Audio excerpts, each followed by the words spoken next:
ನುಗು ಜಲಾಶಯದ ಬಳಿ ಕಾಡಾನೆಗಳ ದಾಂಧಲೆ ಜಾಸ್ತಿ ಆಗ್ತಾ ಇದೆ. ಮೈಸೂರಿನ ಸರಗೂರು ತಾಲೂಕಿನ ನುಗು ಜಲಾಶಯ ಇದು. ಮುಖ್ಯ ರಸ್ತೆಗೆ ಬಂದು ಅಡ್ಡಾದಿಡ್ಡಿ ಓಡಾಡ್ತಾ ಇದೆ. ಗಜಪಡೆ ನುಗು ಜಲಾಶಯದ ಬಳಿ ಕಾಡಾನೆಗಳ ದಾಂಧಲೆ. ಮೈಸೂರಿನ ಸರಗೂರು ತಾಲೂಕಿನ ನುಗು ಜಲಾಶಯ ಇದು. ಮುಖ್ಯ ರಸ್ತೆಗೆ ಬಂದು ಅಡ್ಡಾದಿಡ್ಡಿ ಓಡಾಡ್ತಾ ಇದ್ದಾವೆ ಗಜಪಡೆ.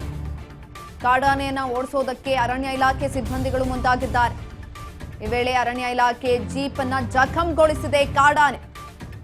ಅದೃಷ್ಟವಶಾತ್ ಜೀಪ್ ಡ್ರೈವರ್ ಪ್ರಾಣಾಪಾಯದಿಂದ ಪಾರಾಗಿದ್ದಾರೆ. ಆತಂಕ ಸೃಷ್ಟಿಸಿದ ಕಾಡಾನೆಗಳನ್ನ ಅರಣ್ಯ ಸಿಬ್ಬಂದಿ ಅಧಿಕಾರಿಗಳು ಹಿಮ್ಮೆಟ್ಟಿಸಿಕೊಂಡು ಹೋಗಿದ್ದಾರೆ. ಮೈಸೂರಿನಲ್ಲಿ ನಡೆದಿರುವಂತಹ ಘಟನೆ ಇದು. ಮೈಸೂರಿನ ಸರಗೂರು ತಾಲೂಕಿನ ನುಗು ಜಲಾಶಯ ಅಲ್ಲಿ ಕಾಡಾನೆಗಳ ದಾಂಧಲೆ ಜಾಸ್ತಿ ಆಗ್ತಾ ಇದೆ ದಿನೇ ದಿನ. ಅರಣ್ಯ ಇಲಾಖೆ ಸಿಬ್ಬಂದಿಗಳು ಕೂಡ ಗಜಪಡೆಯನ್ನ ಓಡಿಸೋದಕ್ಕೆ ಹರಸಾಹಸವನ್ನ ಪಟ್ಟಿದ್ದಾರೆ. ಜೀಪ್ ಇತ್ತು, ಆ ಜೀಪನ್ನ ಕೂಡ ಕಾಡಾನೆ ಈ ಸಂದರ್ಭದಲ್ಲಿ ಜಖಂಗೊಳಿಸಿದೆ.